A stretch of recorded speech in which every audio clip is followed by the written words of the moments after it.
पलवल में कांग्रेस विधायक रघुवीर सिंह तेवतिया की ओर से आयोजित धन्यवाद जनसभा में कांग्रेस सांसद दीपेंद्र हुड्डा और प्रदेश कांग्रेस अध्यक्ष उदय वान ने शिरकत की। इस दौरान दोनों नेताओं ने प्रदेश के सीएम नायब सिंह सैनी पर जमकर हमला बोला। हुड्डा ने कहा सीएम उड़न खटोले में सवार है और दिल्ली से रिमोट से प्रदेश की सरकार चल रही है। उन्होंने कहा कि प्रदेश में सरकार बने लगभग 6 महीने पूरे हो चुके हैं, लेकिन सरकार विपरीत दिशा में काम कर रही है। वहीं दोनों नेताओं ने एक सुर में कहा कि सरकार की ओर से जनता को किए गए वादों को पूरा कराने के लिए हम मजबूत विपक्ष की भूमिका निभाएंगे।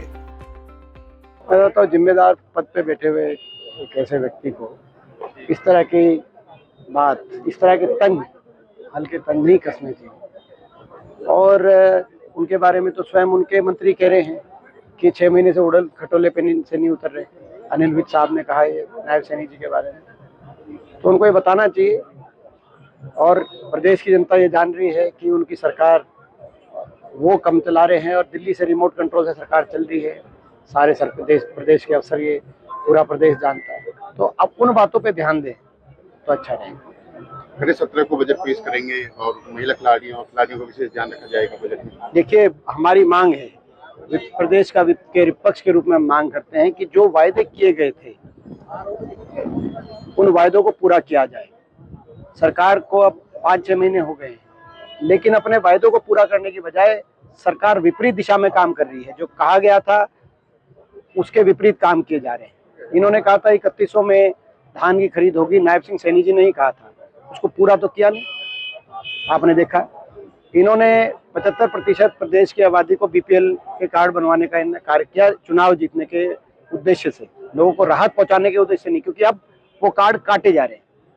इन्होंने कहा कि एचकेआरएम के कर्मचारियों को पक्का किया जाएगा, केवल चुनाव जीतने के उद्देश्य से, नियत से नहीं। इसीलिए पक्के की तो दूर की बात है, उनकी तो तनख्वाह भी मैं समझता हूँ कि इतनी एक तरीके से शोषण किया जा रहा है एचकेआरएम एम्प्लॉइज का। पक्के की तो दूर की बात है, हटाया जा रहा है। अब बिजली विभाग वाले एचकेआरएम को एम्प्लॉइज को हटा दिया। इसीलिए हमारी मांग है, जितने भी वायदे किए गए हैं, चाहे वो 2100 महिलाओं की बात हो, जितने वायदे किए गए हैं वो बजट में पूरे किए जाए। और नहीं तो प्रदेश का विपक्ष मजबूत है और हम हर वर्ग की लड़ाई लड़ेंगे, सरकार को मजबूर करेंगे कि चाहे ये इन्होंने वायदे झूठी नीयत से करे हों, लेकिन इनको धरातल पे पूरा करने पे हम इस सरकार को मजबूर करेंगे। जब से सीएम बने नायब सैनी शायराना अंदाज में मजाक तंज कसते जा रही है कांग्रेस को। देखिए, ध्यान दें, प्रदेश पे ध्यान दें, जो मैंने आपको पहले मैं कह चुका। नायब सिंह सैनी क्या कहते हैं इससे क्या लेना देना, ये तो कांग्रेस पार्टी ने देखना। वो राहुल गांधी पर क्या प्रतिक्रिया दे सकते हैं? चुनाव हारने को तो वो खुद उनकी पत्नी, जो वो मेंबर पार्लियामेंट थे, उनकी पत्नी 4थे नंबर पे थी जिला परिषद के चुनाव में। ये कोई जरूरी थोड़ी है। राहुल गांधी लगातार 5 बार से सांसद है, तो ऐसे नायब सैनी को राहुल गांधी से क्या तुलना है? उतनी बात करनी चाहिए ना जितनी। बजट को लेकर बोलें क्या कहोगे? बजट पेश होने वाला है, उन्होंने कहा कि वे खिलाड़ियों को, महिला खिलाड़ियों को 1-1 लाख रुपए दिए जाएंगे, विशेष ध्यान रखा जाएगा। ऐसा है सिवाय इनको जुमलेबाजी कर कुछ भी नहीं है। आज बजट का हाल है कि 4,51,000 से अधिक का कर्जा हरियाणा के ऊपर है। आज कोई बच्चा अपनी माँ के पेट से जन्म ले रहा है तो 2,58,530 रुपए का कर्जा लेकर पैरा हो रहा है।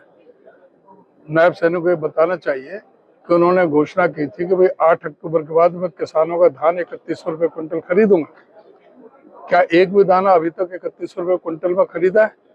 किसानों को 2360 रुपए का जो रेट था उससे भी 200, 300, 400 रुपए तक नीचे अपना धान बेचना पड़ा, फसल बेचनी पड़ी। नायब सैनी को ये बताना चाहिए कि वो 2100 रुपये महिलाओं को देने का था, वो पहली कैबिनेट की मीटिंग में पास कर देंगे और 2100 रुपया हर महिला को हम देंगे हरियाणा के। क्या वो दे दिया है? आज 6ठा महीना चल रहा है। बार बार कांग्रेस पर शायराना अंदाज में तंज कसते रहती हो जब से सीएम बने। हाँ, तो शायर तो बनी गए, क्योंकि उनको वो बिल्ली के भाग का छीका मिल गया।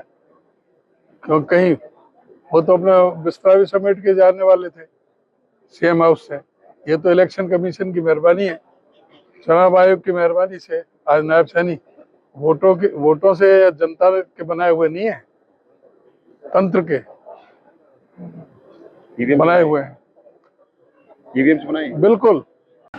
लेकिन सरकार आपने चुनी भी हरियाणा में, हरियाणा